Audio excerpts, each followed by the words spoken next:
Good morning, students. Today we will be starting the third chapter, gravitation.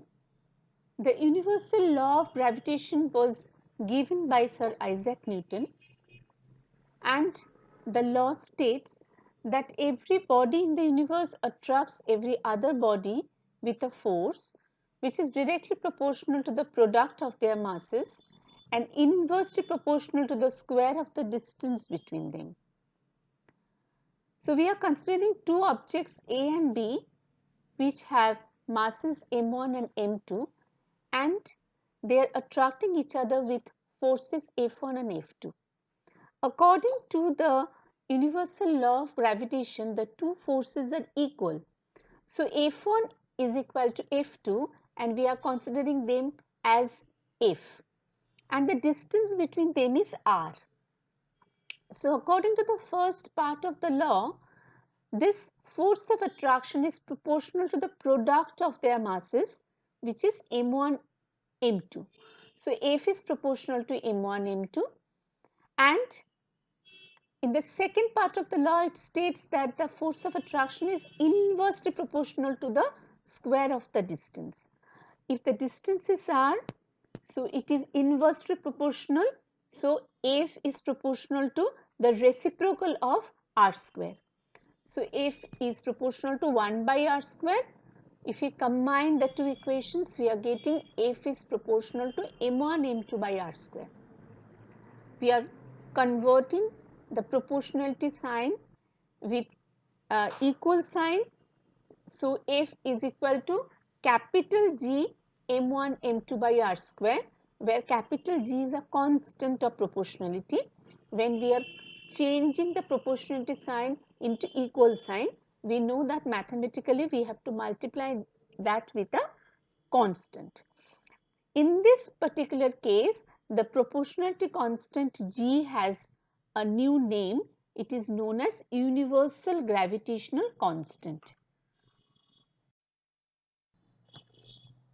In this slide, I have shared one link where you can see a simulation of the universal law of gravitation. You have to copy the URL given and paste it in the browser. Then you will be seeing a simulated version of the universal law where two objects are given with different masses and their masses are being varied time to time. Then how the force of attraction changes, that is shown. Similarly, the distance between the two objects are varied, and when they are brought closer, how the force is increasing, and when they are brought apart from each other, how the force is reducing, that is shown. And here we must discuss one thing, that this formula is applicable anywhere in the universe, and when we are doubling the distance between the two bodies, then the gravitational force increases, that we know. But how much it is increasing, that we can mathematically calculate, that when r becomes 2r, then r whole square will be becoming 2r whole square, that is 4r square. That means the gravitational force reduces 4 times, it becomes 1/4. Similarly, when the distance between the two bodies is halved, then the gravitational force increases 4 times.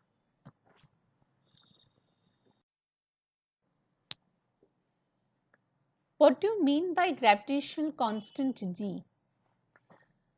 The concept of G is coming from the mathematical expression for universal law of gravitation, that is F is equal to capital G m1 m2 by r square. So, if we change the subject, capital G will be equal to F into r square divided by m1 m2. Now, if we take m1 is equal to 1 kg, m2 is equal to 1 kg and r is equal to 1 meter, then G will be equal to F into 1 divided by 1 into 1. That means G is equal to F. Definition is, the gravitational constant G is numerically equal to the force of gravitation. which exist between two bodies of unit masses when they are kept at a distance of 1 meter from each other. The value of universal gravitational constant G is 6.67 into 10 to the power minus 11 Newton meter square by kg square. This value you need to remember.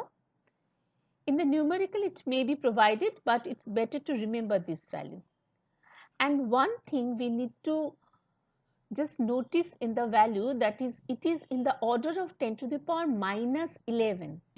That means in this case 6.67 it is being divided by 10 to the power 11. So the value of universal gravitational constant G is actually very small, because it is being divided by 10 to the power 11, such a large number. So it tells us that the force of gravitation between any two ordinary objects will be very, very weak. Though the various objects on this earth attract each other constantly, they do not cause any motion because the gravitational force of attraction between them is very small.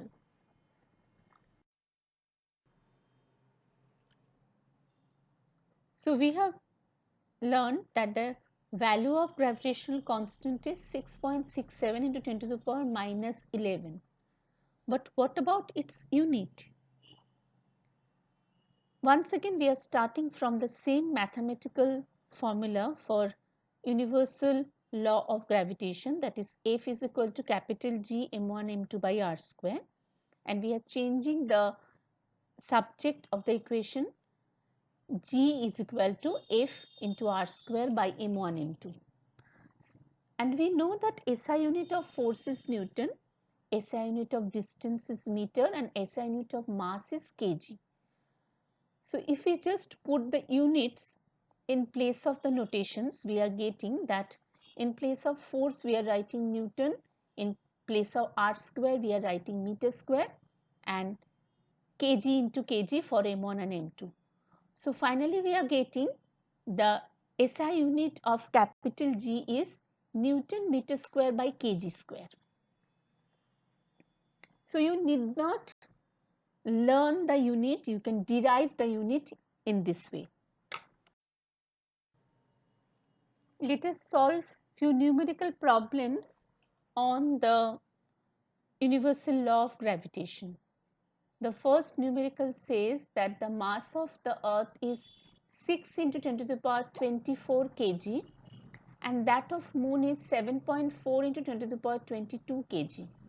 If the distance between the earth and the moon is 3.84 into 10 to the power 5 kilometer, calculate the force exerted by the earth on the moon.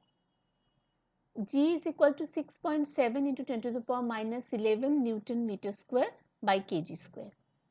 So m1 is equal to 6 into 10 to the power 24 kg, m2 is equal to 7.4 into 10 to the power 22 kg, and distance r is equal to 3.84 into 10 to the power 8 meter. We are using the same formula, F is equal to G into m1 m2 by r square, and substituting the values, then we are getting, after calculation, force is equal to 2.01 into 10 to the power 20 Newton. How to deal with such big powers, that I'll teach you in online class. Second numerical, if the distance between two masses is increased by a factor of 5, by what factor would the mass of one of them have to be altered to maintain the same gravitational force? We are segregating into two columns. Initial mass of the first body is m1. So as it is increasing by a factor of 5, so the final mass of the first body will be 5 m1. The second body has mass m2, and we have to find out that how m2 will be changing, the value of m2 will be changing, so that the force of gravitation remains the same. Now the distance between them were r and it remains as r. The gravitational force initially it is F is equal to g m1 m2 by r square. So final gravitational force is F is equal to g into 5 m1 into the new value of m2 divided by r square. As the forces are same, the mass of one of them should be reduced by 5 times.